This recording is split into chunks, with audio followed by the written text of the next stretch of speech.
This weird event actually makes sense.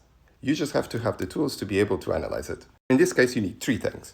The picture of the assailant, the message, the controversial book by Ta-Nehisi in which he compares the experiences of African Americans under Jim Crow and of black people under apartheid in South Africa to the experience of Palestinians in the West Bank and in Gaza, and the picture of the victims of this shooting. Do you see it now? It was the perception of whiteness that is given to Israelis. That white American Zionist looked at these two people and immediately thought that they were Palestinians because they didn't fit into the idea of what he was sold was an Israeli, because he assumes that Israelis are white. In his book, Ta-Nehisi explains why.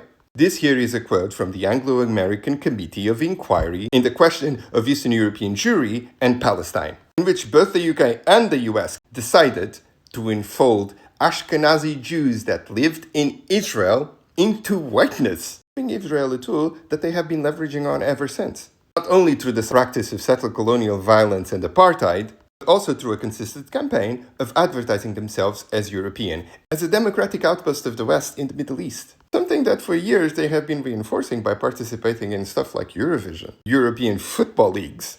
The ubiquitous presence of the IDF girl, who only started being represented as more diverse when the genocide in Gaza forced our attention not only to Israel as a settler colonial entity, but also as a profoundly systemic racist country. The assimilation of the Ashkenazi Jewish Israeli experience into whiteness is dangerous.